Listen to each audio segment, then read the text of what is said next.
Picture this: the sun blazing over the wide, fertile plains of Mesopotamia, where the world's first cities hummed with life thousands of years ago. Among the clay brick houses and towering ziggurats, something extraordinary was unfolding, not just in architecture or law, but in the very fabric of daily life. Literally, the people of Mesopotamia weren't just building civilizations, they were dressing them, weaving stories of power, faith, and identity into every thread they wore. This wasn't just clothing, it was a language. A king's robe could command respect, a priest's shawl could invoke the divine, and a laborer's tunic told tales of toil under the same sun that still rises over us today. What if I told you that the way we think about fashion, about what we wear and why, traces back to these ancient streets, that the stripes on your shirt or the drape of your scarf might have distant cousins in the linen and wool of Mesopotamia? This is where it all began: the first dyes, the first tailored garments, even the first notions of style as a mark of who you were in the world. From the simplest loincloths to the most elaborate fringed robes, every stitch was a decision, every color a symbol.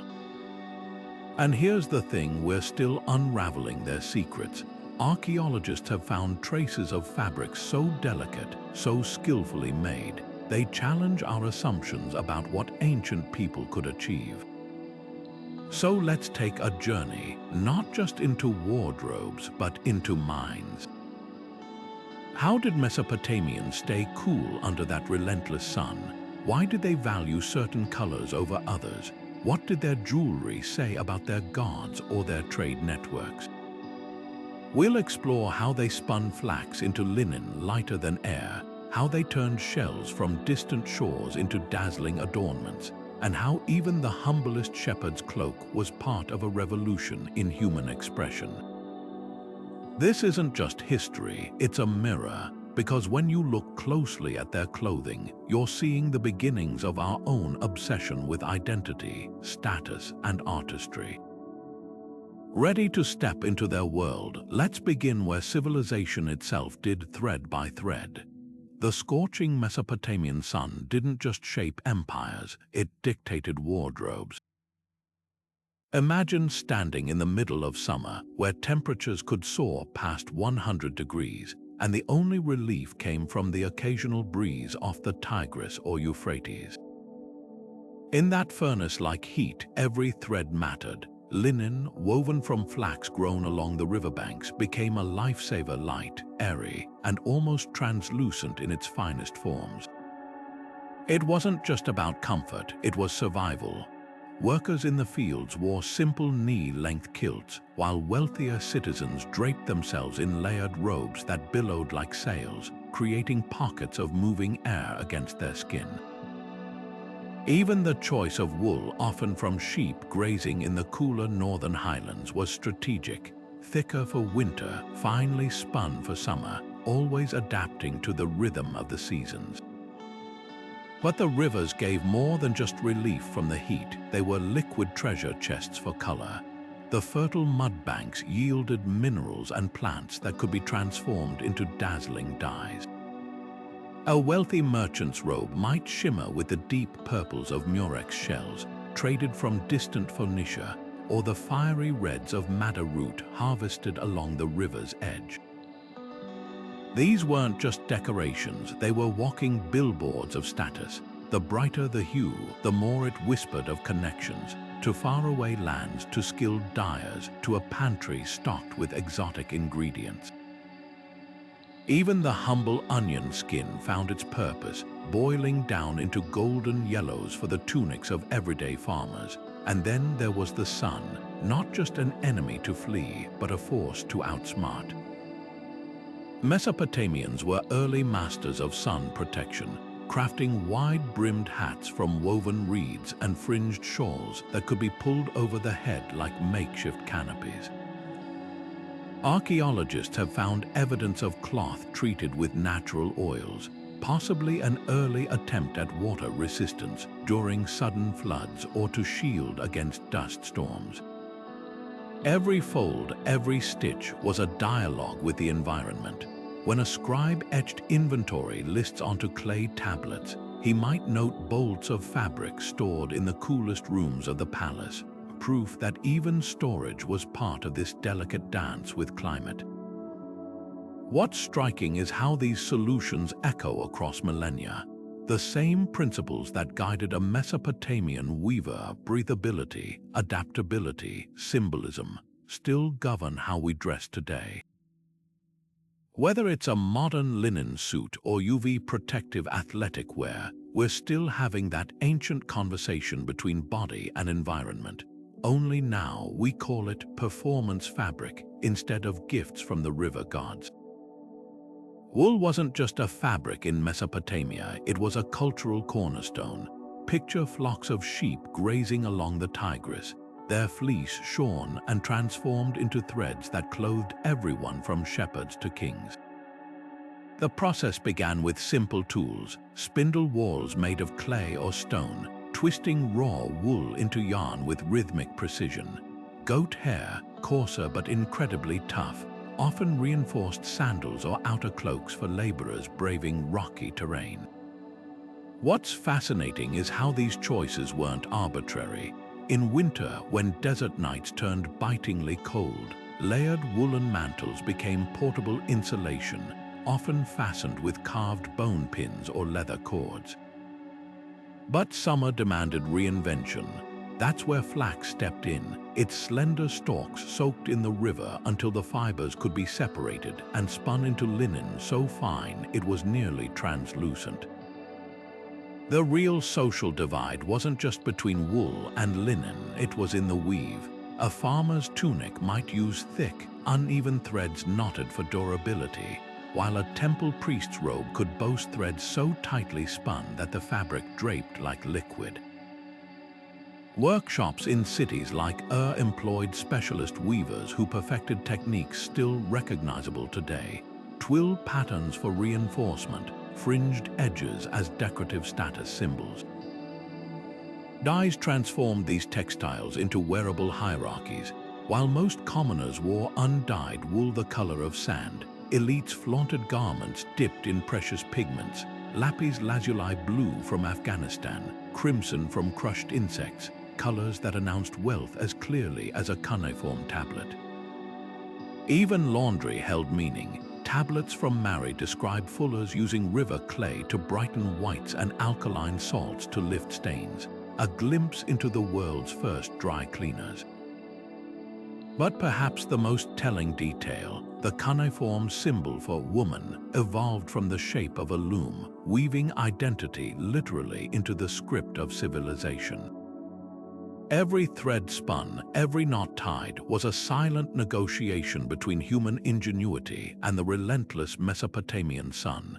In Mesopotamia, your outfit was your resume, woven in wool, stitched in linen, and dyed in the unmistakable hues of hierarchy. Take the humble laborer sweating in the date palm groves under a relentless sun. His uniform was straightforward, a knee-length tunic of undyed wool, coarse enough to withstand thorns and dust, tied at the waist with a frayed rope. No frills, no fringe, just pure function, but step into the shaded courtyards of a noble's villa, and the visual language shifted dramatically. Here, robes trailed the ground in rivers of fabric, their edges dancing with intricate fringe that took weeks to knot by hand. These weren't just decorations, they were wearable math. The more fringe, the more hands had labored over it, and the more hands a person could command, the higher they stood in society's unspoken ledger. Priests and priestesses operated in a sartorial realm of their own. A temple attendant's shawl might be embroidered with stylized ears of barley, symbolizing the goddess Inanna's life-giving power, while a high priest's headdress could feature lapis lazuli beads arranged like stars, mirroring the heavens they sought to interpret. Even their sandals told a story, leather soles stamped with divine symbols, leaving sacred impressions in the dust as they walked. These garments weren't just worn, they were ritual objects charged with the same gravity as the temple altars they approached. Then there were the colors, Mesopotamia's silent heralds of privilege. While most citizens wore the muted tones of natural wool, elites flaunted robes dipped in hues so rare they seemed stolen from the sunset. That vibrant purple, harvested drop by drop from Mediterranean sea snails, a gallon of dye requiring thousands of crushed shells, the shimmering gold threads woven into a queen's girdle. Beaten so thin they caught the light like liquid metal, jewelry amplified the message, carnelian beads from the Indus Valley, silver rings etched with protective demons, anklets that chimed with every step, a wearable symphony of wealth and reach. But here's what's fascinating. This system wasn't rigid. Excavations at revealed merchants buried in surprisingly lavish attire, their fortunes earned through trade rather than birth. A successful trader might commission a fringed cloak traditionally reserved for nobility, subtly challenging the established order one stitch at a time. Even within families, clothing could telegraph shifting power. Tablets from Sippar detail inheritance disputes over wardrobes, where a single embroidered belt could spark legal battles. The true genius of Mesopotamian fashion lay in its duality. A single bolt of fabric could be both sun shield and social cipher, warmth and weapon. When a king draped a rival in a cloak of honor, it was diplomacy. When a priestess donned her deity's symbols, it was devotion. And when a farmer patched his tunic with scraps, it was resilience etched in every thread. These weren't just clothes, they were the original social media, broadcasting status, faith, and ambition long before the first hashtag. For the common people of Mesopotamia, clothing wasn't about making a statement, it was about making do. Picture a farmer at dawn, wrapping a rough woolen kilt around his waist before heading to the fields. This wasn't just a garment, it was a toolkit. The fabric, thick enough to shield against thorny barley stalks, hung just above the knees for ease of movement, the belt doubling as a makeshift pouch for spare flint or a hunk of bread. Women grinding grain or weaving at home often wore longer skirts, sometimes hitched up and tucked into their belts when fetching water from the canals, a practical tweak for chores demanding every bit of mobility. Bare feet were as common as sandals, especially among laborers who spent days wading through irrigation ditches or treading clay for bricks. When sandals did appear, they were little more than soles of woven reeds or leather straps, their simplicity a far cry from the ornate footwear of elites. Yet even here, ingenuity thrived. Excavations at Tel Brak revealed sandals with raised heels, an early nod to arch support crafted from layers of pressed leather and palm fiber. The real magic lay in adaptability. A shepherd might drape his woolen cloak over his head as a sunshade at noon, then wrap it tightly around his shoulders when desert winds howled after sunset. Fishermen along the marshlands wore kilts made of tightly knotted reeds, their fibrous weave repelling water like primitive rain gear. And in workshops where metalworkers hammered bronze, artisans favored thick aprons of layered felt, history's first protective workwear.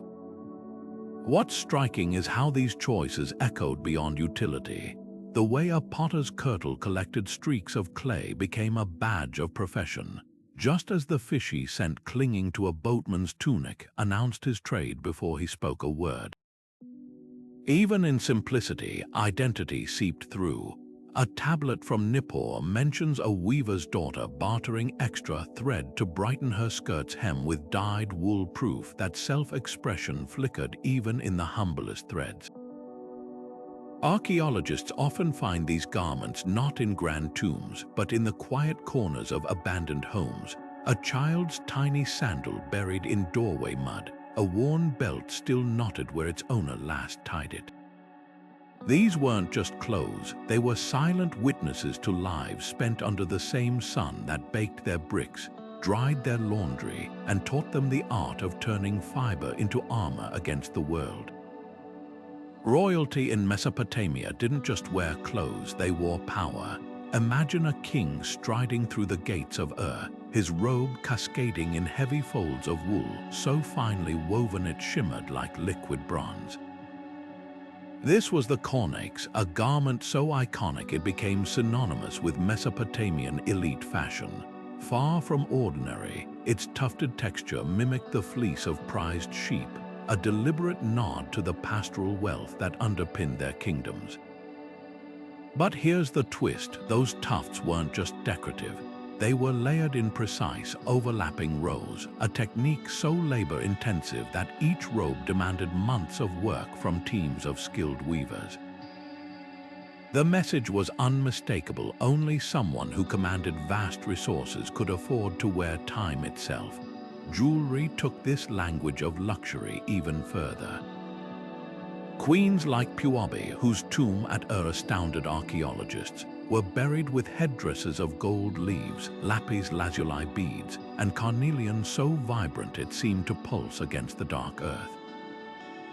A single necklace might combine materials from a dozen distant regions: silver from Anatolia, pearls from the Persian Gulf, amber traded along routes stretching to the Baltic. These weren't just accessories, they were wearable maps of empire, each gemstone a tiny conquest pinned to the body. Even the clasps told stories: lion heads symbolizing royal authority, or rosettes echoing the goddess Ishtar's celestial symbols. Headdresses transformed crowns into cosmology. A ruler's forehead might be circled by a band of gold, hammered thin as parchment and embossed with constellations mirroring the very heavens the priests studied. Temple reliefs show priestesses wearing horned tiaras, a direct link to the divine ancient Mesopotamia's version of a halo. And then there were the wigs. Elites shaved their heads not just for comfort in the heat, but to don elaborate wigs of curled sheep's wool, sometimes dyed deep black with bitumen or streaked with henna. These weren't mere fashion statements, they were disguises of divinity, allowing the wearer to step momentarily into the realm of the gods. Color played its own ruthless game of politics. While commoners made do with earthy tones, royalty bathed in hues that defied nature itself. Purple, as we've seen, was the ultimate flex, but there was also a luminous yellow derived from saffron, so costly it was reserved for the hems of a queen's robe. And let's not forget the whites. Linen bleached to an almost blinding brightness required endless rinsing in mineral-rich waters, a process so delicate that a single misstep could ruin months of labor. When a king received foreign envoys, his courtiers knew, the whiter the robe, the purer the power, but perhaps the most cunning detail was the fringe. On a merchant's tunic, fringe was practical, a way to reinforce seams. On a royal garment, it became a masterpiece. Tablet inscriptions from Mari describe robes with fringe so meticulously knotted, each thread counted and recorded like treasury gold. Some patterns formed geometric waves, others spelled out the ruler's name in a kind of textile cuneiform. There's a reason these robes appear in victory stelae and treaty signings. They were the original legal documents, their very fibers binding agreements under the eyes of gods and mortals alike. Even the act of dressing was theater.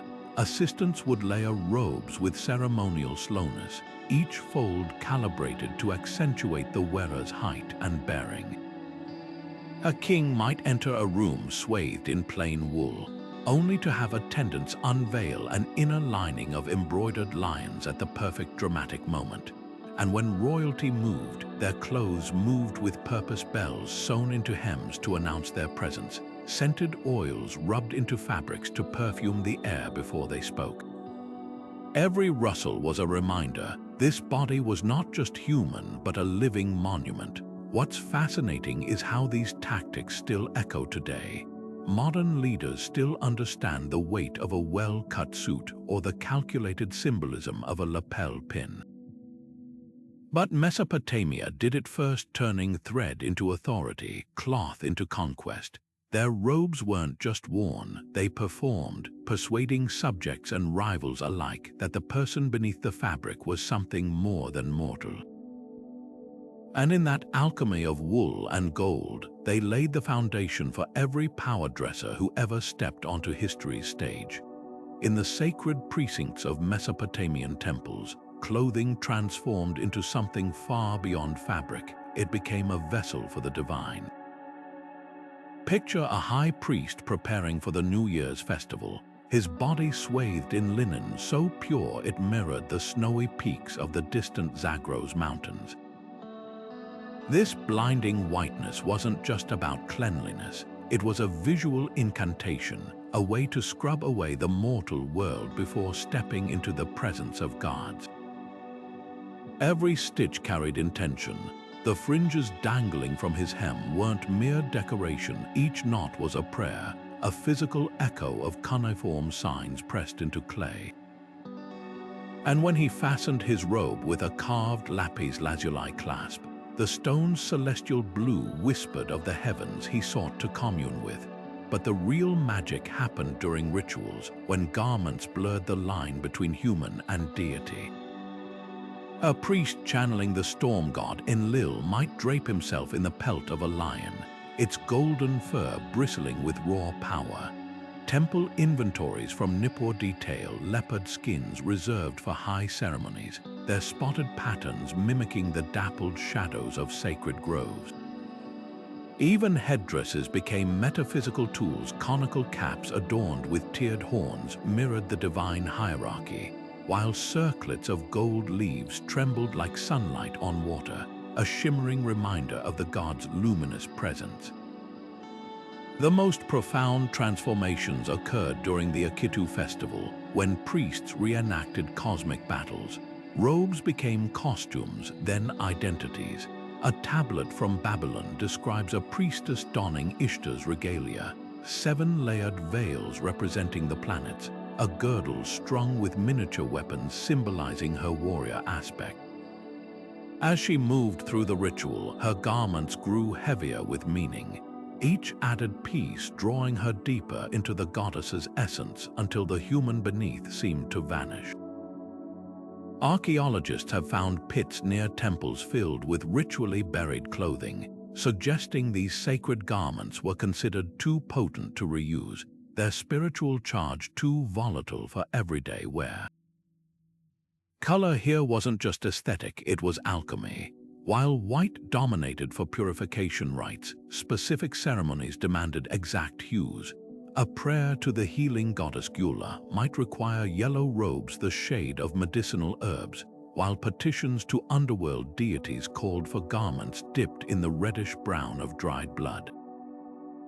Some dyes were so holy they could only be applied within temple walls, their recipes guarded like state secrets. A fascinating letter from a dye master to the king of Mari apologizes for a delayed shipment, explaining how the sacred purple had to be stirred under certain constellations to achieve the requisite vibrancy. Even the act of dressing was ritualized. Temple texts describe assistants chanting as they wrapped priests, each layer accompanied by specific incantations. A wrong fold or misplaced tassel wasn't just sloppy, it risked breaking the fragile connection between earth and heaven. This meticulous attention extended to footwear. Sandals worn during sacrifices often had soles inscribed with protective spells, their leather soles imprinted with tiny cuneiform curses against evil spirits. What's remarkable is how these traditions trickled down. Wealthy devotees might commission miniature versions of priestly robes for household shrines, while amulets woven into children's clothing echoed temple motifs. A commoner's humble offering of a woven belt to a local shrine wasn't just charity, it was participation in this grand sartorial symphony of faith. Every thread, from the grandest ceremonial mantle to the simplest votive scarf, hummed with the same belief.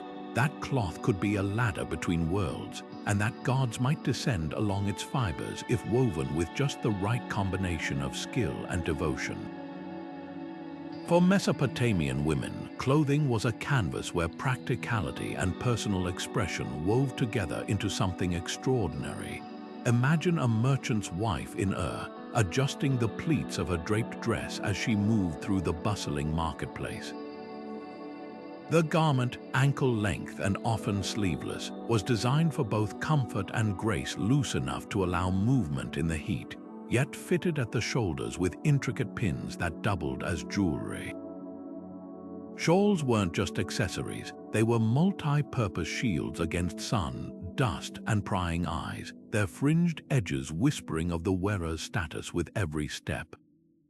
A wealthy woman's shawl might be dyed in rare indigo, while a farmer's wife wrapped herself in undyed wool, but both understood its unspoken language.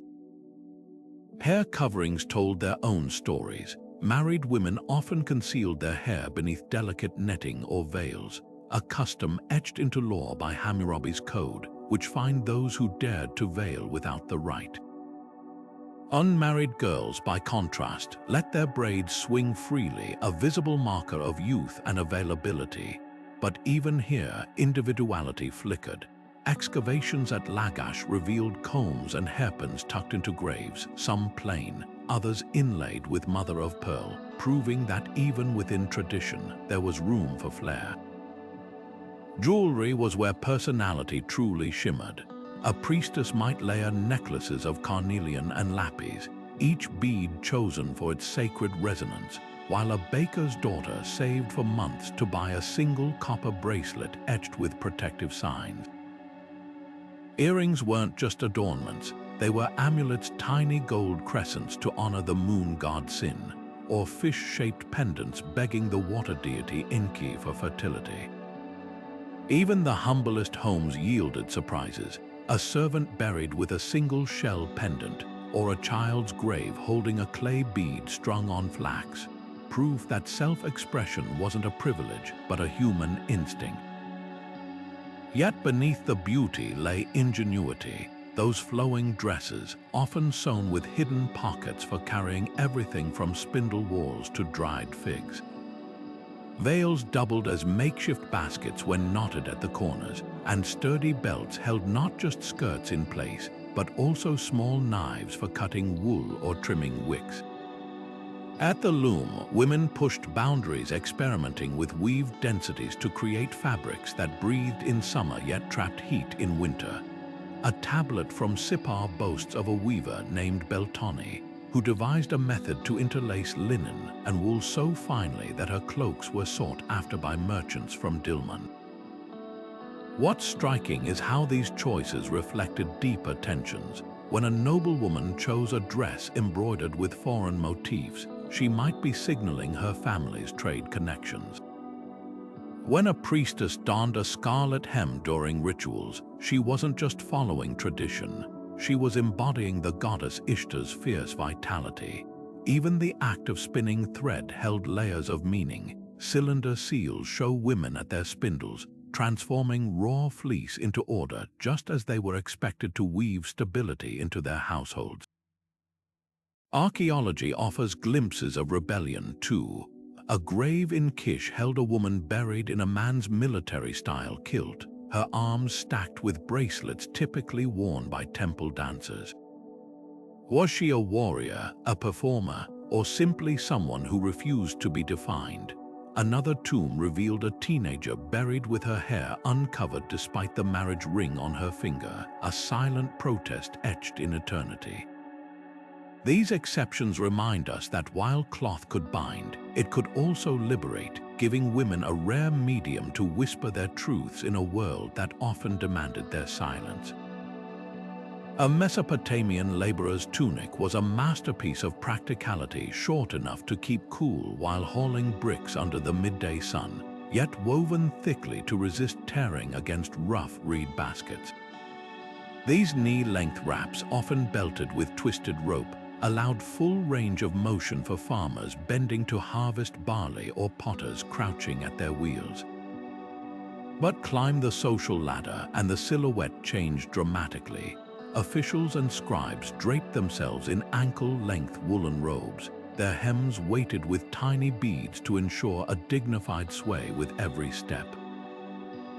The longer the garment, the fewer calluses on the hands beneath its sleeves, a silent announcement that its wearer commanded others to do the heavy lifting. Warriors transformed clothing into armor. Excavations at Mari revealed thick leather cuirasses studded with bronze discs, layered like fish scales to deflect arrows while allowing flexibility in combat. But the real innovation lay in the padding beneath quilting techniques using layers of felted wool to absorb blows without sacrificing mobility. Even their kilts were tactical, with overlapping leather panels that protected thighs during chariot rides across rocky terrain. Helmets often incorporated wool linings dyed with madder root, both for identification and to mask the metallic scent of sweat and blood, an early form of psychological warfare. Beards became sculpted statements of identity. A merchant might trim his facial hair into a neat square, oiled with fragrant cedar resin, while a scholar's beard could cascade in elaborate curls, each ringlet a nod to the wisdom of age. Kings took this further, threading gold wire through their beards or dusting them with powdered lapis lazuli during ceremonies. Cuneiform records from Assyria even mention beard nets, delicate meshes of linen thread to preserve these groomed masterpieces while sleeping. The most fascinating detail, how clothing adapted to Mesopotamia's bureaucratic revolution. Scribes, the original white-collar workers, developed a distinctive uniform, fringed shawls draped over one shoulder, leaving the right arm free for writing. The fringes weren't just decorative, they mimicked the wedges of cuneiform script, turning the wearer into a walking advertisement of literacy. Tablet cases hung from their belts like modern briefcases, while cylindrical seals doubled as both signature stamps and status symbols, their intricate carvings visible whenever rolled across wet clay. Seasonal shifts dictated entire wardrobe changes. Winter saw even laborers layering woolen cloaks fastened with toggle pins carved from bone, while summer demanded linen so thin it verged on transparent, a stark contrast to the layered formality of temple priests, who wore heavy ceremonial robes year-round as a test of endurance. Fishermen along the marshlands took functionality further, coating their kilts in fish oil for water resistance. The sharp odor a small price to pay for dry comfort during long days wading through reeds. What emerges is a sartorial ecosystem as complex as the civilization itself. From the shepherd's sun-bleached tunic to the vizier's gem-studded sash, every thread whispered of role, region, and ambition. These weren't just clothes, they were the original power suits, engineered millennia before boardrooms existed. And in their stitches, we see the birth of something profoundly modern. The understanding that what we wear never just covers us, it declares who we are to the world. From the moment a Mesopotamian child took their first steps, their clothing became a roadmap of the life awaiting them. Infants were swaddled in strips of soft linen, their tiny limbs bound snugly in a tradition stretching back to humanity's earliest civilizations. But as soon as they could toddle, the wrappings came off, replaced by knee-length tunics as practical as they were symbolic. These miniature garments mirrored adult styles, but with crucial differences: no heavy fringes to trip over, no elaborate embroidery to snag on playthings. Just simple wool or linen rectangles, tied at the shoulder with cords of twisted flax, leaving little arms and legs free to scramble over mud-brick walls or chase stray goats through the alleys of Ur. Archaeologists have found clues to this childhood uniform in unexpected places. A terracotta toy from Nippur shows a grinning girl clutching a doll dressed in an exact replica of a child's tunic, complete with tiny belt loops. Even more telling are the imprints left on clay tablets, the fingerprints of children learning to write, often pressed through the cuneiform. their handprints still clad in the smudged outlines of short sleeves. What's striking is how gender played almost no role in these early years. Both boys and girls wore identical tunics until adolescence, their shared attire reflecting a brief window of life before societal roles divided their path. The real transformation came around age 10, when clothing began whispering of futures being woven. A farmer's son might receive his first leather apron, the hide toughened to withstand the scrape of reed baskets against his hips as he hauled grain. A merchant's daughter could be gifted a slightly longer tunic, its hem stitched with her first decorative thread, perhaps a single crimson line to hint at the dyed robes she'd one day wear as a matron of the household. For the elite, this sartorial evolution was even more pronounced. A young prince's tunic might suddenly appear with delicate gold threads woven along the neckline, while his sister's dress could gain its first fringed border, each knot tied under the watchful eye of a royal seamstress. Some of the most poignant evidence comes from graves. In the royal cemetery of a child barely 6 years old was buried wearing a silver headband far too mature for their age, suggesting they'd been fast-tracked into adulthood by circumstance or status.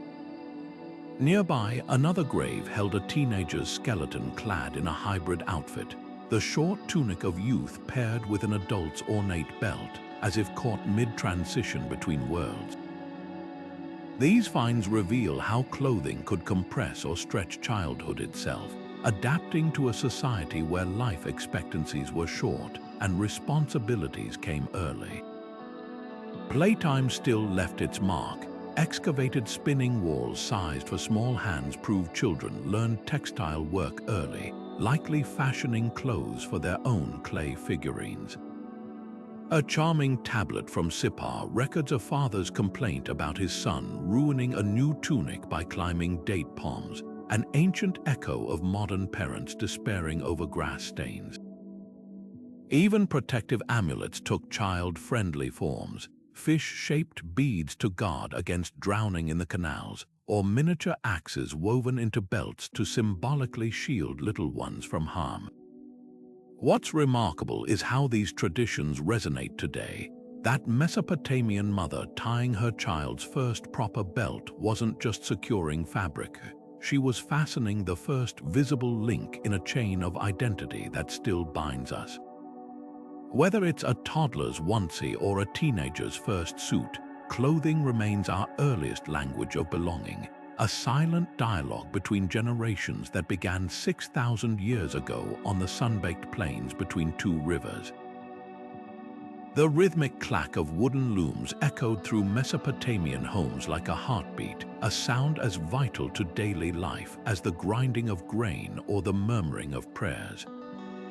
In dimly lit courtyards and shaded alcoves, women bent over their work, fingers flying as they transformed raw wool into the very fabric of civilization. This wasn't just chores, it was alchemy. The process began with carding, where tufts of freshly shorn wool were teased apart with bone or wooden combs until the fibers lay smooth as morning mist. Then came the spinning, a dance of spindle whorls twirling like tiny tops, twisting the fibers into threads strong enough to hold kingdoms together. These whorls, often made of clay or stone and etched with family marks, were among Mesopotamia's most personal possessions passed down through generations like heirlooms. But the real magic happened at the loom. Picture a vertical frame strung with weighted threads, each tensioned with smooth river stones. The weaver's shuttle, a polished sliver of wood, darted back and forth like a fish through reeds, crossing warp with weft in patterns so precise they could tell stories. Some fabrics bore zigzags mimicking irrigation canals, others showcased diamond motifs inspired by date palm fronds. A particularly skilled weaver might even replicate the cuneiform symbols of her city's name, turning cloth into wearable literacy. Tablets from Lagash reveal how these patterns became signatures, with certain designs so coveted they were trademarked by merchant guilds. As cities grew, so did the scale of production. Excavations at Ur uncovered entire districts dedicated to textile workshops, where teams of women operated massive looms under the watch of royal overseers. These weren't sweatshops, they were engines of empire. A single palace ledger from Mari records over 15,000 garments produced in 1 year, their wool sourced from flocks grazing hundreds of miles away. The finest pieces, like the legendary soft gold linen of Sippar, were reserved for temples and royalty, while sturdier woolens clothed armies and were traded for everything from Lebanese cedar to Afghan lapis lazuli. What's astonishing is the sophistication of their tools. Recent studies of Mesopotamian spindle whorls show precise calculations in their weight distribution adjustments that allowed spinners to create threads of varying thicknesses without modern technology. Looms evolved too, from simple backstrap designs to complex machines capable of weaving 8-foot-wide fabrics for ceremonial banners. Dyeing vats found in Nineveh still bear traces of indigo and madder root, their chemical compositions revealing advanced understanding of mordants to fix colors permanently. Yet for all its technical brilliance, textile work remained deeply intimate. Cylinder seals depict mothers teaching daughters to spin, their postures mirrored like reflections in a pond. Grave goods often include spinning implements buried with women, their walls worn smooth from a lifetime of use. Even the gods recognized this sacred labor. The patroness of weaving, Atu, wasn't just a minor deity but a vital link between earthly toil and cosmic order. When a weaver finished a particularly exquisite piece, she might whisper a prayer into its fibers, embedding her hopes as deeply as the dyes. The legacy of these workshops hums beneath our modern world. Every textile factory today, with its whirring machines and global supply chains, traces its lineage back to those sunlit courtyards where human ingenuity first threaded the needle between art and industry. The next time you pull on a sweater or smooth a tablecloth, remember, you're touching a tradition woven 6,000 years ago on looms that clothed not just bodies, but an entire civilization's dreams. Mesopotamia's love affair with color wasn't just about aesthetics, it was a high-stakes game of chemistry, trade, and symbolism. Take that dazzling purple everyone coveted. Harvesting it was a feat of patience and precision.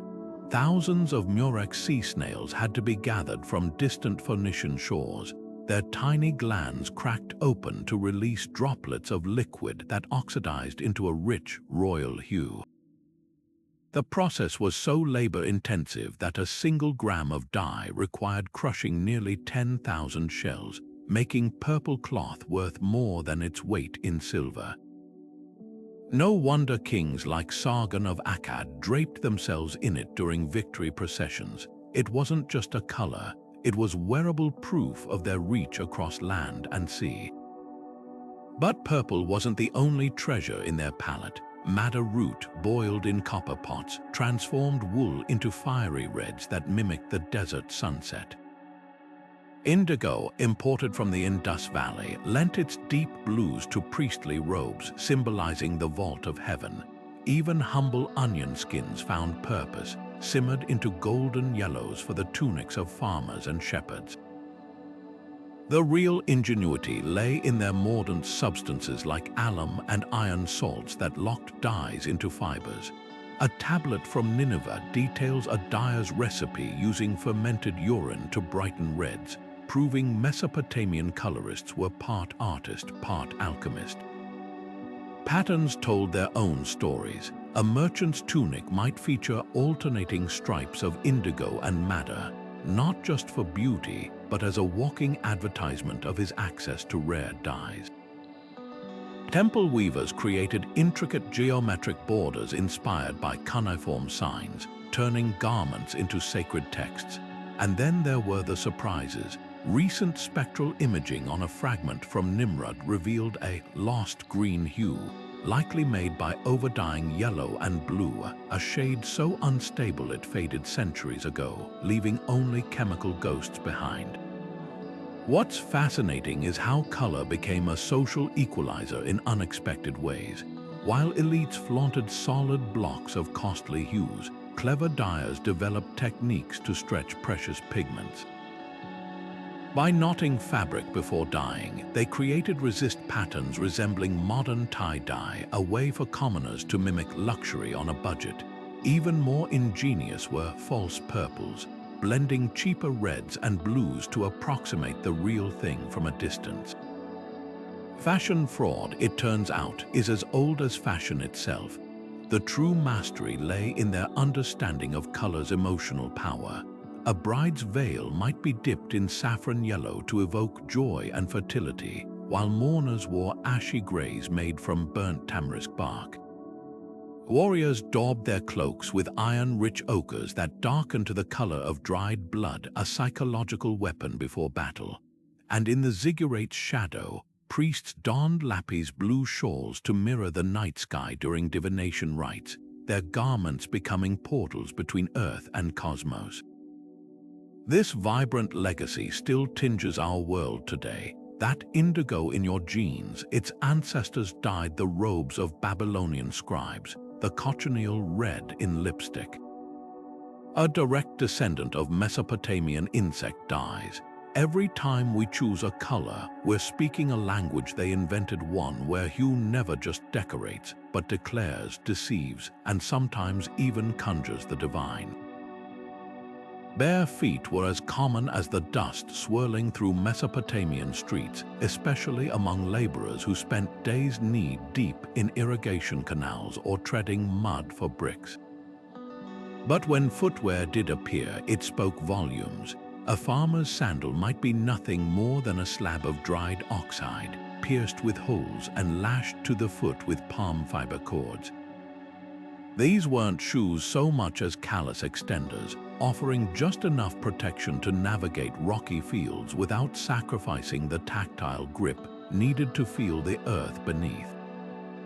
Yet step into the courtyards of a merchant's villa and the story changed. Here, sandals became sculptures, straps of supple leather tooled with geometric patterns, soles cushioned with layers of felt, and sometimes even inlaid with mother-of-pearl discs that caught the light with every step.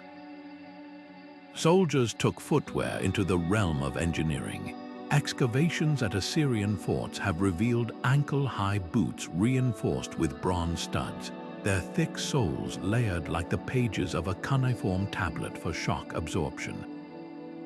Some featured turned-up toes not just for style, but to prevent tripping over chariot reins during battle. The real innovation lay in the lacing, crisscrossed leather thongs that distributed pressure evenly, a design so effective modern hiking boots still echo it.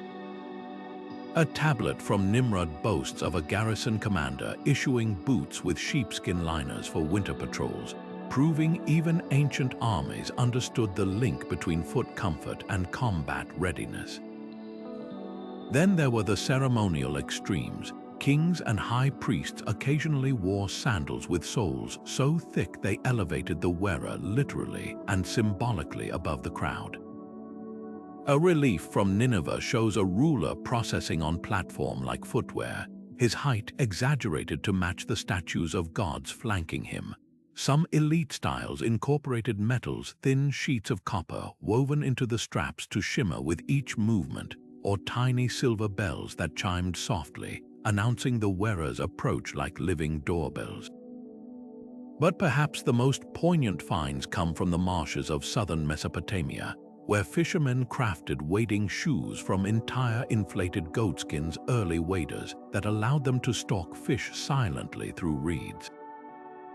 These weren't just tools, they were adaptations sculpted by necessity, each stitch a negotiation between human ingenuity and an unyielding environment. Whether it was the cracked leather sandal of a potter or the gilded masterpiece of a queen, every step taken in Mesopotamia left an imprint, not just in the earth, but in the unfolding story of how we learn to walk through history. In Mesopotamia, hair wasn't just personal, it was political. A man's beard, meticulously curled and glistening with fragrant cedar oil, signaled more than maturity. It was a badge of wisdom and authority, so revered that laws protected its dignity. Assyrian reliefs show rulers with beards so elaborate they resemble tiered gardens, each ringlet a testament to the groomers who sculpted them with heated rods and beeswax.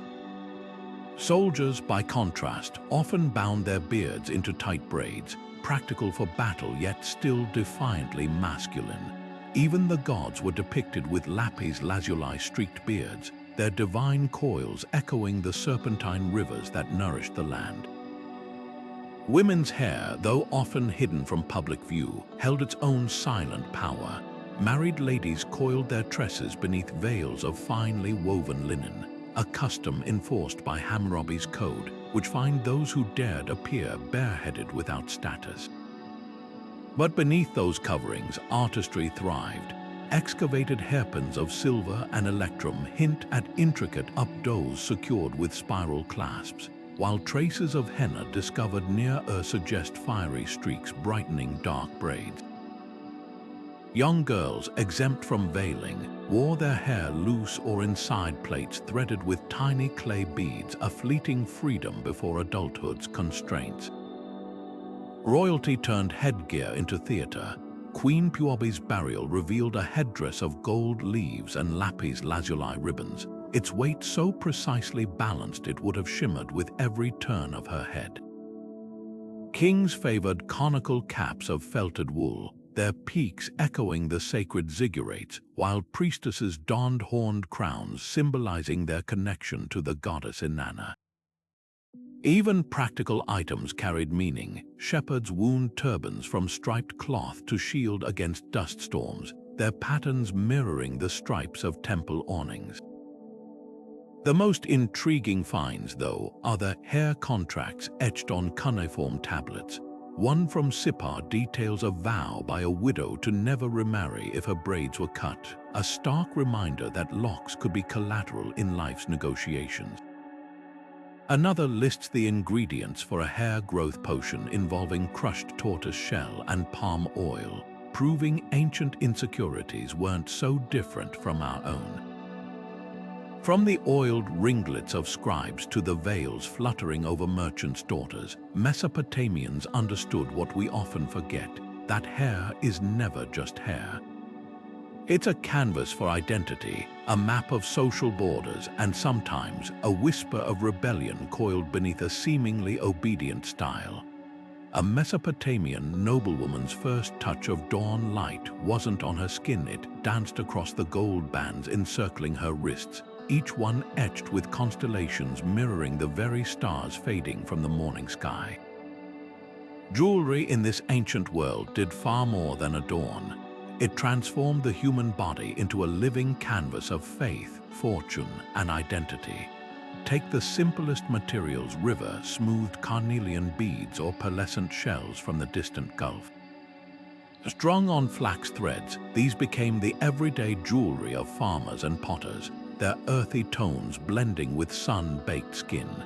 Yet in the hands of royal goldsmiths, those same shells could frame lapis lazuli inlays, creating pectorals so heavy with symbolism they literally weighed on the wearer's heart. Men embraced ornamentation with equal fervor. A merchant sealing a deal might press his engraved cylinder seal into clay while wearing a silver ring depicting the god Shamash, a divine witness to the contract. Soldiers marched with amulet bracelets clinking against their sword arms, each copper link shaped like a protective demon. Even beards became jewelry displays. Assyrian reliefs show kings threading golden ribbons through their oiled curls, turning facial hair into a shimmering proclamation of power. The most potent pieces blurred the line between accessory and altar. Excavations at revealed Queen Puobi's burial finery, a headdress of 20 gold leaves, earrings shaped like crescent moons, and a belt of lapis and carnelian beads that cascaded like a waterfall of gemstones. But look closer, the crescent motifs honored the moon god Sin. The carnelian's red hue evoked lifeblood, and the belt's length exactly matching the circumference of her waist suggested ritual measurement, as if her very body had become a sacred vessel. Common folk carried their own magic. A fisherman's wife might wear a clay amulet of the fish god Enki to ensure her husband's safe return, while a baker's daughter strung barley-shaped beads around her neck to invoke abundance. Archaeologists found children buried with ankle bracelets of bronze bells, likely not just ornaments, but audible charms to scare away spirits with every playful step. Metalworkers were the unsung alchemists of their age. Gold, panned from mountain rivers, was hammered into foil thinner than a poppy petal to gild lesser metals, an early lesson in perceived value. Silver, imported from Anatolia, often tarnished quickly in the humid river valleys, leading artisans to develop a paste of ground gypsum and vinegar to restore its luster. The real technical marvel, granulation. Goldsmiths would arrange microscopic gold spheres into intricate patterns, fusing them with precise heat, a technique so advanced modern jewelers still debate how they achieved it without magnifying lenses. Jewelry also became Mesopotamia's original social media. A trader from Dilmun could spot a fellow expat by the distinctive spiral earrings unique to their homeland. A widow might wear her husband's seal ring on a necklace, broadcasting both her loss and her inherited rights. Even slaves had identifiers, simple copper bands stamped with their owner's mark, turning personal adornment into property receipt. Perhaps most poignant are the pieces that defied time's erosion. In a grave at Kish, a skeleton was found clutching a shell pendant to its chest, not valuable by any measure, but kept close in death as it must have been in life. Another burial revealed a young girl with a single clay bead around her wrist, its hole too small for any cord to now pass through. These weren't just decorations, they were silent witnesses to loves, fears, and hopes that, though buried for millennia, still gleam when held up to the light. The rivers of Mesopotamia didn't just water fields, they flowed with threads of distant lands, carrying treasures that transformed how an entire civilization dressed.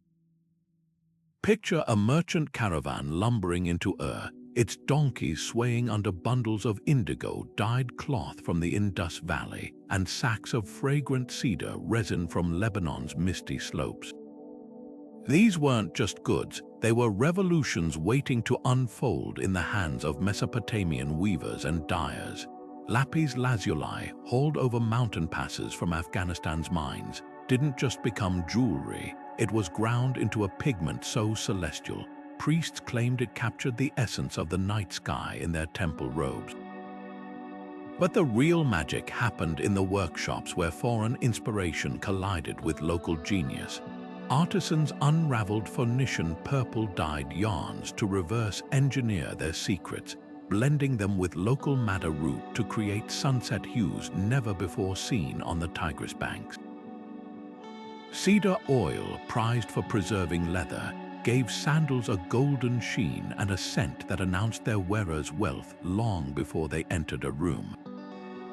Even something as humble as a shell from Dilmun could spark innovation. Mother-of-pearl inlays on belts became status symbols, their iridescence mimicking the play of light on the Euphrates at dawn. This cross-pollination birthed hybrid styles that defied borders. A noblewoman's dress might combine Anatolian silver thread with local wool, its geometric patterns nodding to both Mesopotamian mathematics and Hittite metalwork. Kings flaunted cloaks embroidered with Egyptian lotus motifs alongside traditional fringe, turning their bodies into living treaties of alliance, the most telling evidence. Cuneiform invoices from Mari detailing Guti-style tunics proof that even garments from rival mountain tribes were coveted for their distinctive stitching techniques. Trade didn't just influence fashion, it rewrote the rules of sartorial storytelling. When a Babylonian merchant wrapped himself in a cloak lined with amber-studded Baltic wool, He wasn't just wearing warmth, he was draping himself in a map of his connections, each knot a longitude tying him to lands beyond the horizon. And in that alchemy of thread and ambition, Mesopotamia stitched itself into the fabric of history, one imported idea at a time.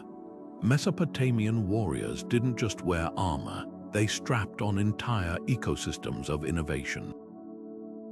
Picture a spearman preparing for battle under the blistering sun, his torso encased in a quilted linen cuirass soaked in salt water and left to dry. This wasn't just padding, it was ancient science. The salt crystallized between the fabric layers, creating a makeshift barrier against arrowheads while remaining light enough for desert skirmishes. Wealthier soldiers upgraded to leather hardened with boiling resin, their armor smelling of pine and defiance. But the real game changer, metal scales, thousands of bronze discs, each no larger than a thumbnail, were laced together like the overlapping feathers of a bird of prey, flexible enough to allow a chariot archer to draw his bow, yet formidable enough to turn slashing blades. Helmets told their own stories of ingenuity. Excavations at Nimrud revealed conical bronze caps lined with felted wool, an early attempt at shock absorption, their interiors stained with the salt of long evaporated sweat. Some featured cheek guards shaped like stylized beards, a psychological trick to make the wearer appear both invincible and divinely favored.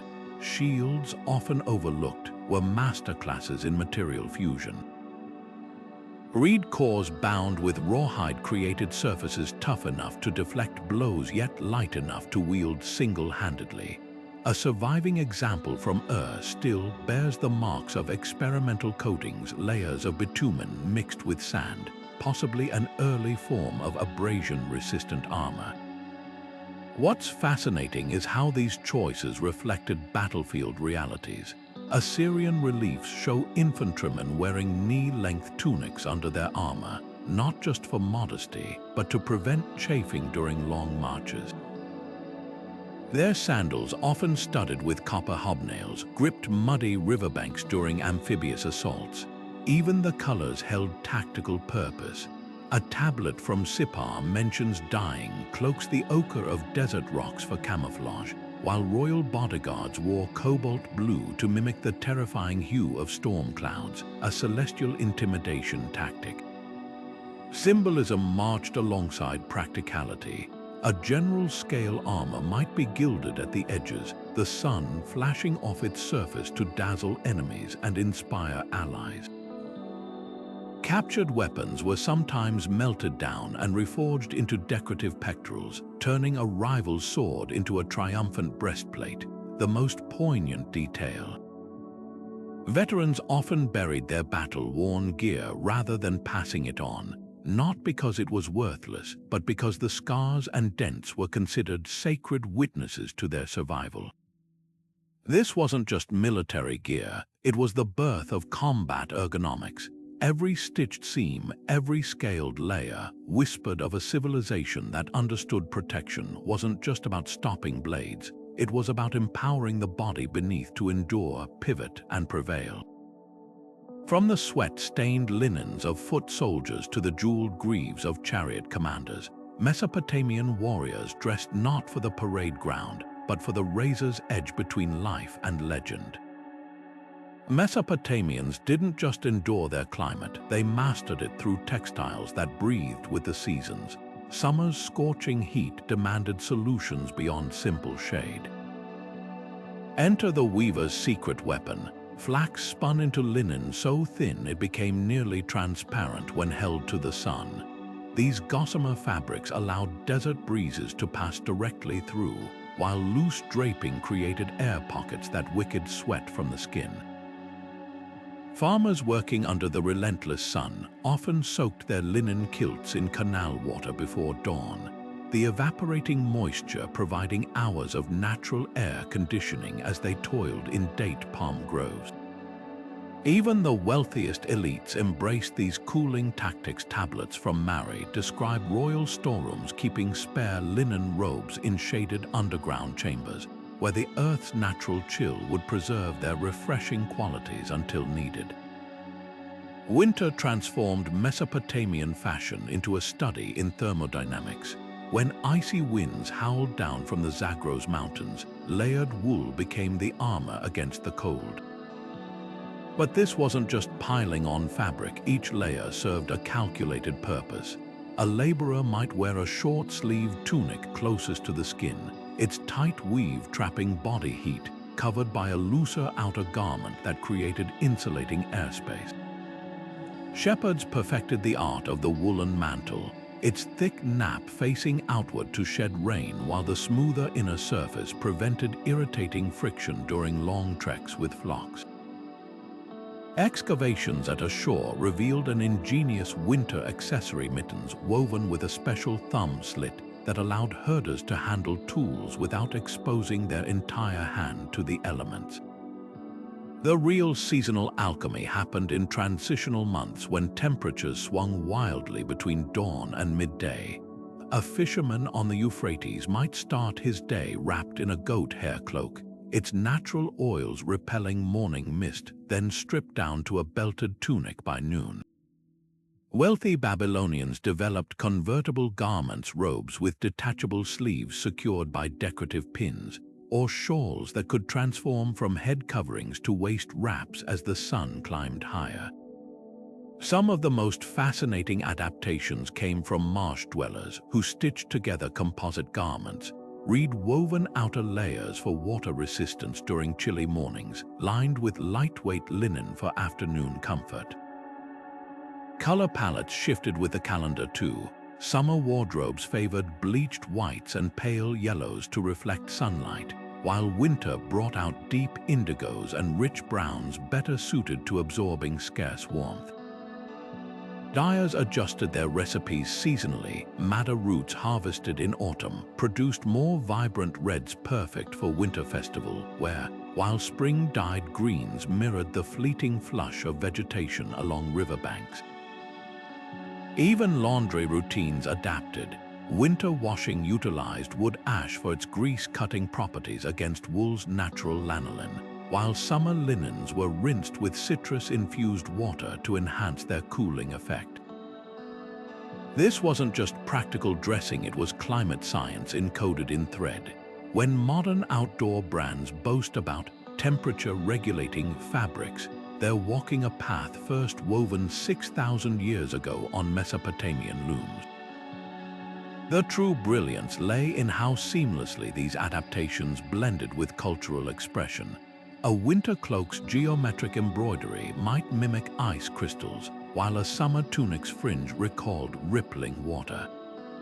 Every seasonal change became an opportunity to reinterpret identity through cloth, proving that for Mesopotamians, survival and style were never opposing forces, just two threads in the same enduring tapestry. The stone eyes of Mesopotamian statues see more than we think. They hold the secrets of a lost wardrobe, frozen in eternal folds and pleats. Take the famous statue of Gudea, the ruler of Lagash, seated with hands clasped, his robe cascading in geometric perfection. Every chisel mark tells a story. The thick wool of his garment bunches realistically at the elbows, while the hem's fringe is carved with such precision that you can almost hear it rustle. This isn't just artistry, it's a tailor's manifesto in rock. The diagonal drape across his chest mirrors actual weaving techniques found in textile fragments, proving sculptors worked from life, not imagination. Even the tassels dangling from his belt match descriptions in temple inventories, some with copper cores to make them swing just so during ceremonies. Assyrian palace reliefs take this realism further, turning walls into fashion runways. A procession of ambassadors carved at Nimrud wears outfits so detailed, you can distinguish the coarser wool of mountain tribes from the fine linens of coastal cities. One Elamite envoy's robe is etched with tiny circles, likely representing embroidered rosettes, a design confirmed by a scrap of fabric discovered in a royal tomb. The way garments cling to bodies in these carvings reveals another truth. Mesopotamians understood tailoring. A soldier's tunic isn't just a rectangle of cloth. It's fitted at the shoulders, flaring slightly at the hips for ease of movement, with seams placed exactly where modern pattern makers would put them. But the real revelations come from the terracotta figurines, the ancient equivalent of fashion dolls. A baker's clay likeness from Ur wears a knee-length tunic with a rolled waistband, its practicality evident in the way the fabric stretches across his back as he kneads dough. A dancing girl figurine twirls in a flared skirt whose scalloped edges suggest dyed wool layers.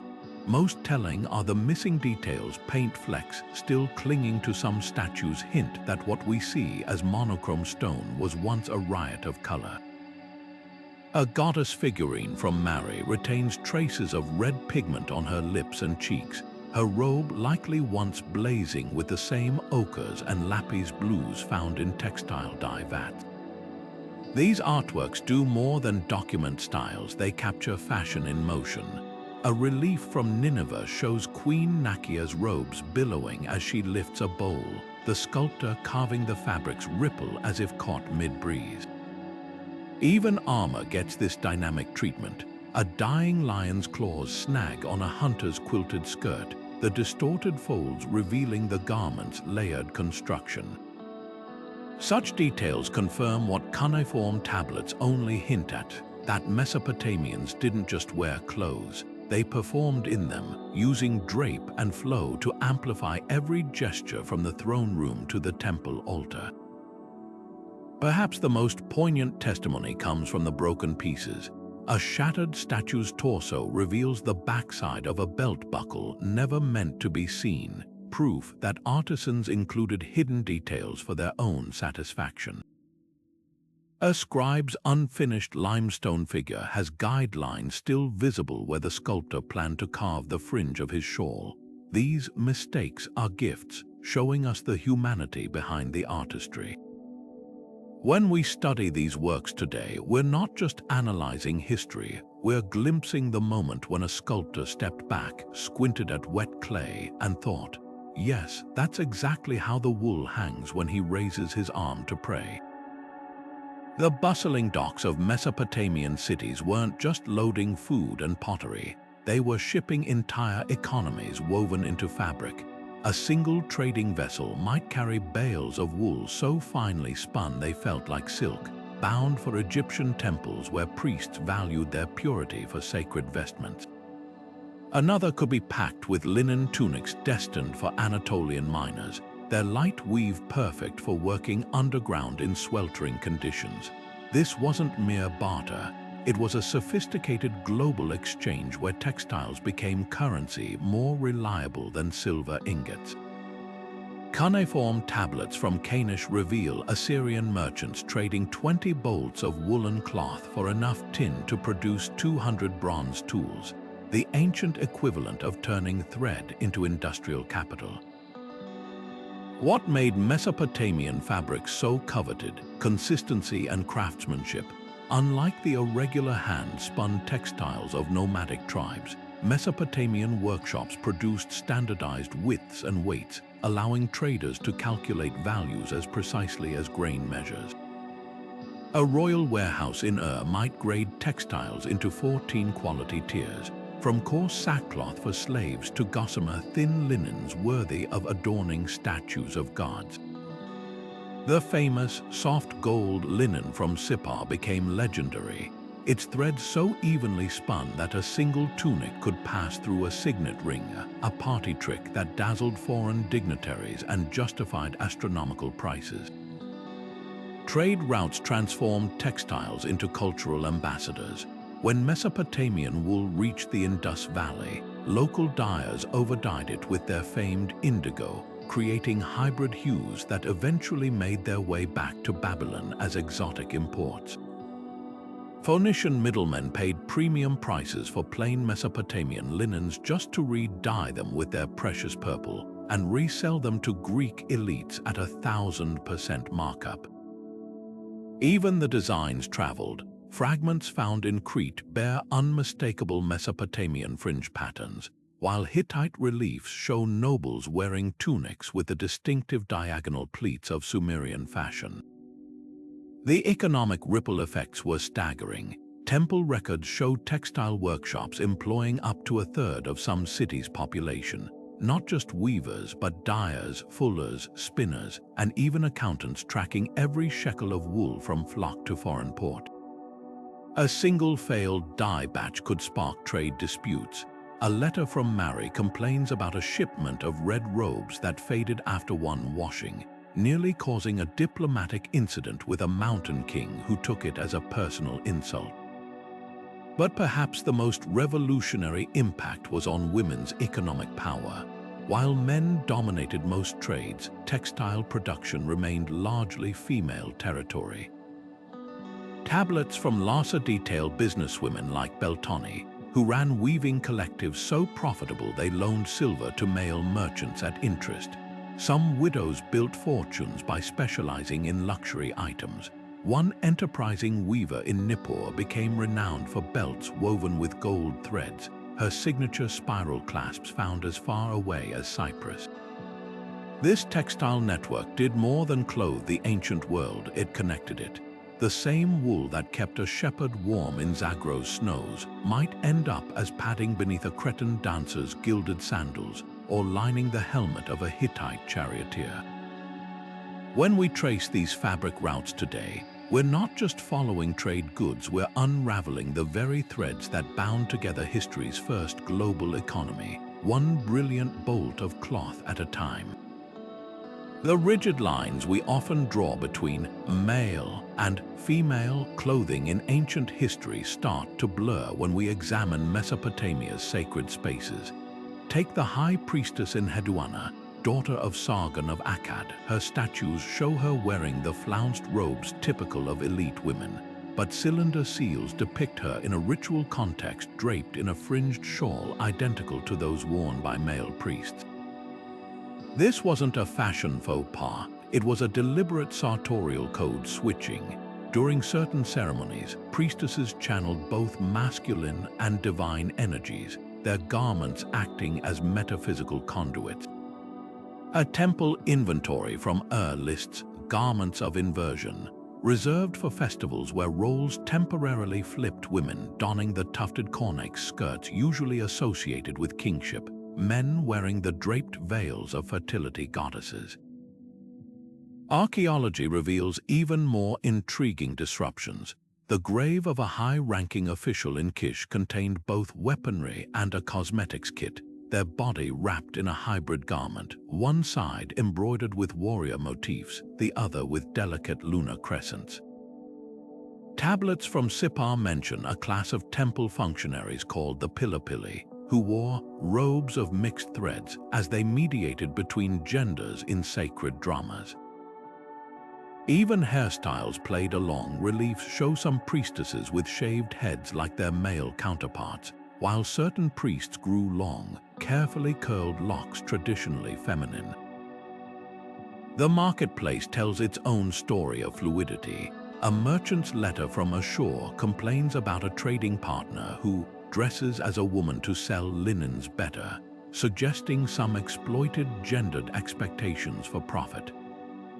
Legal texts hint at broader acceptance. The Code of Hammurabi lacks penalties for cross-dressing, unlike contemporary laws in Egypt or Greece. Excavated terracotta plaques from Isin show banquet scenes where guests of all genders recline in similar draped garments, their shared attire emphasizing social equality during feasts. What's revolutionary is how this fluidity served spiritual and practical purposes alike. When the goddess Ishtar's priests wore her signature pleated robes during rites, they weren't just imitating femininity, they embodied her dual nature as both lover and warrior. Similarly, mourning rituals sometimes required men to adopt the veiled attire of widows, visually dissolving gender to unite all grievers under a shared sartorial shroud. Even children's clothing resisted rigid categorization. Both boys and girls wore identical tunics until puberty, their bodies free from gendered constraints during formative years. This isn't a claim Mesopotamia was some utopia of gender neutrality. Daily life largely adhered to binary norms: farmers in short kilts, weavers in ankle-length dresses. But the exceptions matter. They reveal a culture that understood clothing as costume, as transformation, as permission to occasionally step beyond societal frames. When we look at a Babylonian relief showing a bearded figure in a goddess's flounced skirt, we're not just seeing ancient fashion, we're witnessing humanity's timeless urge to occasionally wear and become something beyond ourselves. When the gods of Mesopotamia strode through the pages of epic poetry, they didn't just wear clothes, they wore meaning woven into every thread. Take the Epic of Gilgamesh, where the wild man Enkidu's transformation from beast to hero is marked not by a sword or crown, but by a simple garment. After lying with Shamhat, the temple priestess, he's clothed in her robe, an act so profound it severs his bond with the animal world forever. That fabric wasn't just covering his body, it was rewriting his destiny, turning unkempt fur into the uniform of civilization. Even Gilgamesh himself, the king of Uruk, sheds his royal regalia after Enkidu's death, stripping off his jeweled girdle and fine linens to wander the wilderness in lion skins. His nakedness isn't just grief, it's a rejection of the very order his city represents, a sartorial scream against mortality's inevitability. Divine wardrobes in these stories operate on another level entirely. The goddess Ishtar doesn't merely dress, she armors herself in symbolism. When she descends into the underworld, each piece of clothing she removes represents a layer of her power being stripped away. Her lapis lazuli necklace, her robe of heaven, her breastplate of desire. The moment she stands naked before Ereshkigal isn't just vulnerability, it's cosmic undressing, the fabric of divinity itself unraveling. Meanwhile, in the Descent of Inanna, the Queen of Heaven's elaborate garments, 7-layered veils, a beaded headdress weighing 40 pounds, aren't accessories but extensions of her very essence. To remove them is to dismantle her identity piece by piece. Even humble materials carried mythic resonance. The poor man's cloak in Babylonian proverbs wasn't just attire, it was a character in its own right, shielding its wearer from more than weather.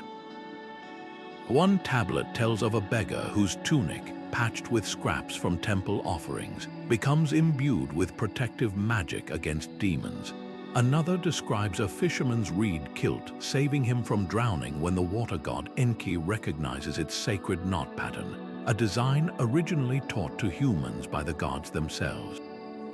These narratives reveal a startling truth. To Mesopotamian storytellers, clothing could be as alive as its wearer, carrying memories, blessings, and sometimes curses.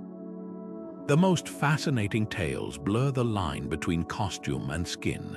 The demoness Lamashtu was said to wear a garment woven from the screams of children, while protective spirits draped themselves in cloaks made from the breath of the north wind. When the hero Attire ascends to heaven on an eagle's back, his failure comes not from fear or weakness, but because his woolen tunic, rubbed raw by the eagle's claws, leaves him too exposed to the divine radiance. Here, clothing isn't just metaphor, it's the fragile barrier between human limitation and transcendent ambition. What emerges from these stories is a wardrobe of ideas as much as fibers. A king's robe might be described as heavy with the stars of heaven, his crown woven from the whispers of ancestors. A priestess's veil could hold back the chaos beyond creation, while a slave's loincloth remembered the touch of every master. These weren't flourishes, they were the ancient equivalent of special effects, using fabric to make abstract concepts tangible. When modern fantasy epics dress their wizards in rune-stitched cloaks or armor that glows with enchantment, they're walking a runway first laid out 6,000 years ago on the mudbrick stages of Mesopotamian imagination. The real magic, how these literary garments spill into reality. Archaeologists found a burial at Ur where a queen's headdress exactly matched the moon-radiant crowns described in temple hymns. A broken tablet from Nineveh lists ritual costumes for actors reenacting the creation epic, proof that mythic clothing wasn't just described but performed. Even today, when we say someone wears their heart on their sleeve or dons the mantle of leadership, we're speaking Mesopotamia's sartorial language, one where every stitch tells a story and the right outfit can change your fate. Mesopotamia's fringed wool robes and layered linens might seem familiar at first glance until you spot the devil in the details. Compare a Sumerian noble's outfit to an Egyptian pharaoh's pristine pleated linen, and the contrasts leap out like cuneiform on clay. Both civilizations prized linen's cool breathability, but where Egyptian weavers aimed for sheets so thin they became translucent, Mesopotamian artisans layered their fabrics into structured silhouettes that billowed like desert dunes.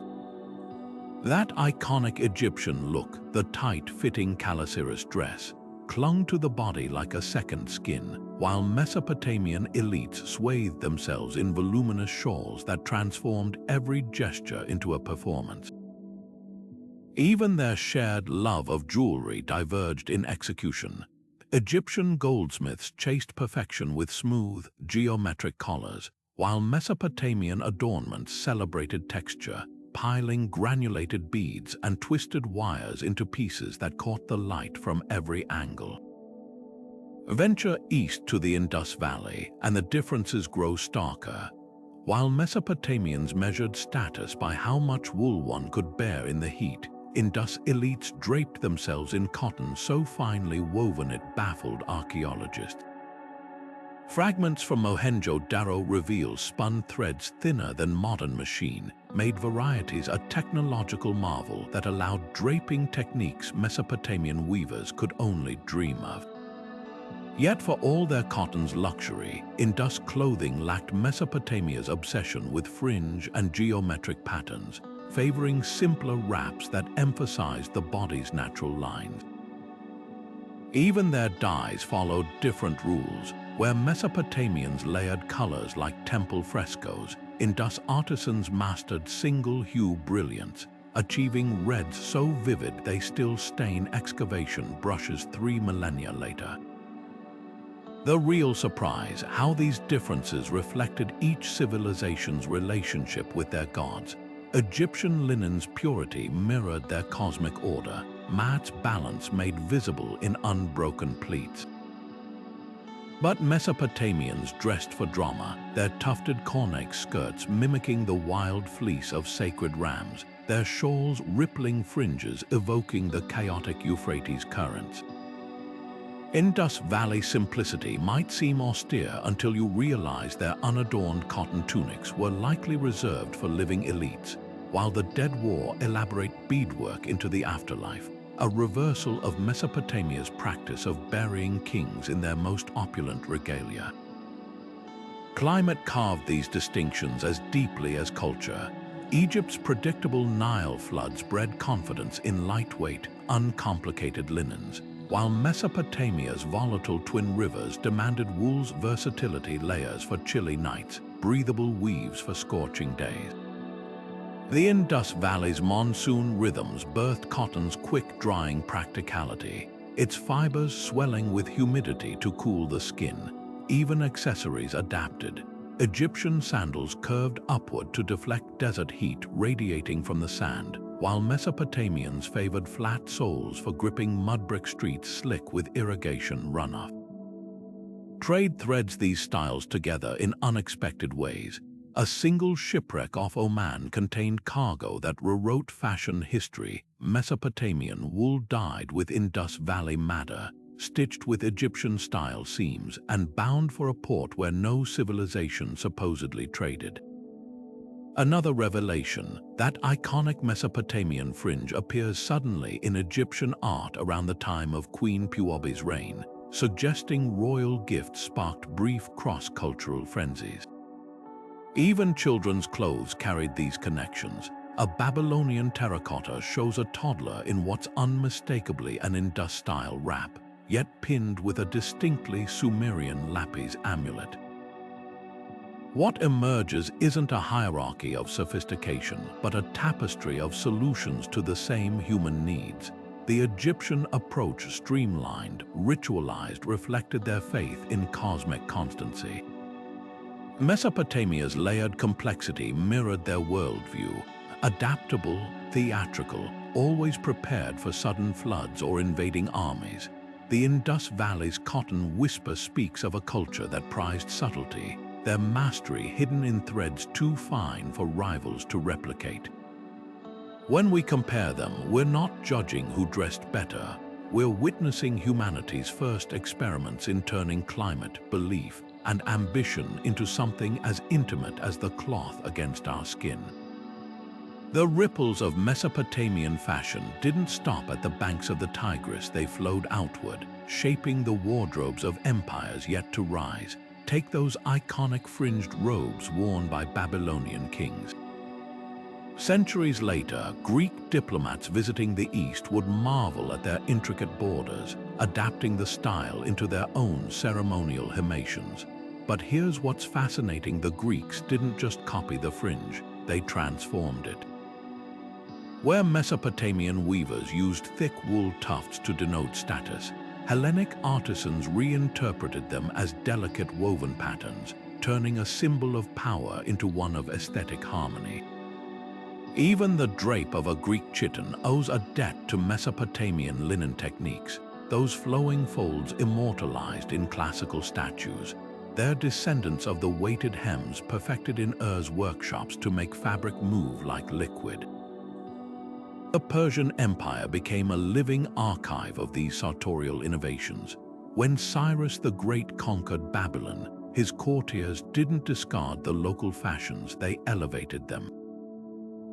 Persian nobles layered the Mesopotamian cornex skirt over Median trousers, creating hybrid styles that fused the sculptural wool traditions of the plains with the tailored practicality of mountain dress. Their ribboned headdresses, so vividly depicted at Persepolis, echo the tiered crowns of Sumerian priests, now reimagined with Zoroastrian symbolism. Even something as simple as a belt buckle tells this story. Dig at Susa, and you'll find clasps that blend Assyrian lion motifs with Elamite goldsmithing techniques, their designs traveling along trade routes all the way to the Indus Valley. Rome's textile revolution quietly carried Mesopotamia's legacy forward. The famed toga's semicircular cut, it mirrors the ceremonial shawls worn by Akkadian diviners, just with more mathematical precision. And when Roman dyers discovered how to fix purple with fermented urine, they were reviving a trick Assyrian artisans had documented 1,000 years earlier. Even military fashion followed this thread. The layered leather armor of Roman centurions owes its DNA to those quilted Assyrian cuirasses that once terrified the Mediterranean.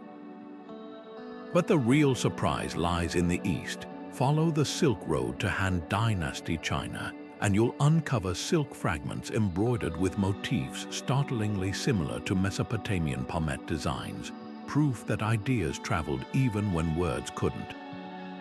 A Sogdian merchant's tomb in Zion yields a belt decorated with lapis lazuli from the same Afghan mines that once supplied Ur's jewelers, its clasp shaped like a lion griffin straight out of Babylonian mythology.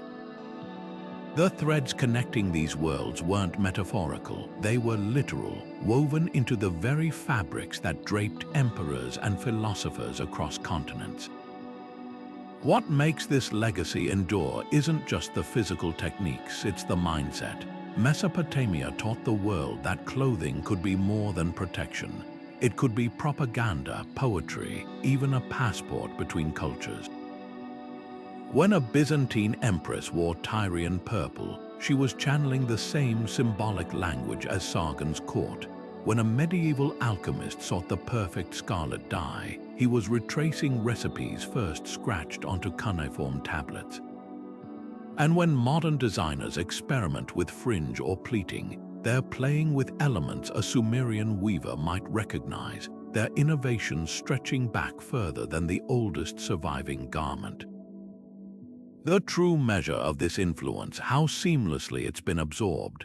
Unlike pyramids or ziggurats, which announce their antiquity, Mesopotamian fashion's greatest hits feel oddly contemporary, layering for climate control, statement colors as status symbols, even the concept of seasonal collections hinted at in those temple ledgers tracking winter wool versus summer linen.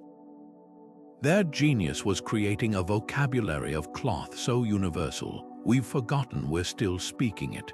From the runway to your closet, every time fabric wraps around a body with intention, the ghost of a Babylonian tailor nods in approval. Think of a Mesopotamian king, and you might picture him drowning in layers of heavy wool, sweating under the weight of his own status. But here's the twist, that image is almost entirely wrong. While royal reliefs carved into palace walls show elaborate, voluminous robes, those weren't daily wear. In reality, even the most powerful rulers dressed for the brutal climate. Excavations at Nimrud revealed linen fragments so fine they could have floated on a breeze, dyed in pale blues and yellows to reflect the sun's glare. That iconic cornice skirt with its tufted texture resembling fleece. It was likely reserved for ceremonies or cooler months. Most of the time, the elite opted for layered linens light enough to let desert winds pass through, yet structured enough to billow dramatically during grand entrances. Now let's tackle color. Sure, the richest flaunted purples dipped in sea snail ink and crimsons from crushed insects, but to assume commoners wore only drab browns is to miss the ingenuity of everyday fashion. Archaeologists digging at a modest Akkadian house uncovered a child's tunic hemmed with stripes of onion skin yellow, while a weaver's grave held a belt woven with undyed wool, but knotted with scraps of indigo-stained linen, salvaged from a noble's discarded robe. Even fishermen along the Euphrates found ways to cheat luxury, stitching patches of madder dyed cloth onto their reed kilts where the sun would catch them. The biggest misconception of all, that Mesopotamian clothing was static. Scroll through centuries of reliefs, and you'll spot sleeves tightening, hems rising, and fringe evolving from functional reinforcement to status symbol. A tablet from Mari complains about young merchants testing the patience of elders, with ankle-length robes cropped to the knee, proof that fashion rebellions aren't a modern invention. What we're really seeing is a civilization that dressed with the same pragmatic flair we do today, adapting, improvising, and occasionally breaking the rules to feel both comfortable and seen. So next time you picture Mesopotamia, ditch the image of stiff, monochrome robes. Instead, imagine linen catching the light like water, a shepherd's cloak patched with stolen color, and a king who knew better than to wear his heaviest crown in July. Their clothing wasn't a costume frozen in time. It was as alive and adaptable as the people who wore it. From the humblest tunic to the most ornate royal robe, Mesopotamian clothing wasn't just about covering the body. It was about revealing the soul of a civilization. Every stitch, every dye, every fringe was a decision echoing across 6,000 years of history. Think about that for a moment. The same sun that baked their clay tablets also warmed the shoulders of weavers spinning flax into linen so fine it could slip through a ring. The same rivers that nourished their crops carried the dyes that turned wool into wearable treasure maps of trade and conquest. That farmer adjusting his sun-faded tusk. He was participating in the world's first fashion revolution, one where clothing became a language spoken in texture, color, and drape long before written words could capture its poetry. What's astonishing is how fresh their innovations feel today. That layered approach to battling extreme weather, modern outdoor brands call it technical dressing. but Mesopotamians were mastering temperature regulation millennia ago with nothing but flax and sheep's wool. Their obsession with vibrant colors, a precursor to today's global dye industry, where a single shade can spark trends across continents. Even their use of clothing as social media, where a merchant's striped tunic announced his connections or a priestess's fringe counted like followers, feels eerily familiar in our age of personal branding. But here's what truly endures: their understanding that fabric is never just fabric. When a Babylonian queen chose lapis blue for her ceremonial robe, she wasn't just picking a color, she was wrapping herself in the night sky's divinity. When a marsh dweller coated his reed kilt in fish oil, he wasn't just waterproofing, he was engineering survival against the elements. Every textile decision, from the royal wardrobe to the shepherd's patchwork cloak, carried this profound duality: deeply personal yet undeniably political, intensely practical yet bursting with symbolism. That's why their legacy still threads through our lives today. The next time you knot a scarf for style rather than warmth, or choose a color because it feels right, you're channeling instincts Mesopotamians honed by the Tigris. When you layer clothing for changing weather or admire how fabric catches the light, you're seeing the world through their eyes. Their greatest gift wasn't any single technique or trend. It was the revolutionary idea that what we wear could be a canvas for everything from climate adaptation to cosmic connection. So as we fold away these ancient textiles, let's not see them as relics but as mirrors. The same human desires that drove a Sumerian weaver to perfect her fringe still drive designers today. The need to belong, to stand out, to protect, to proclaim. Whether it's a king's gold-stitched robe or your favorite worn in jeans, clothing remains our most intimate architecture, the space where culture and individuality meet stitch by stitch. And if history teaches us anything, it's that the right outfit doesn't just change how others see you, it can change how you see yourself. Now we'd love to hear from you. Which Mesopotamian fashion innovation surprised you most? Was it their climate-smart fabrics, their vibrant trade-powered dyes, or the way they turned fringe into a status symbol? Drop your thoughts below, and if you've enjoyed this journey through the wardrobe of civilization, don't forget to subscribe. Until next time, keep weaving your own story, one thread at a time.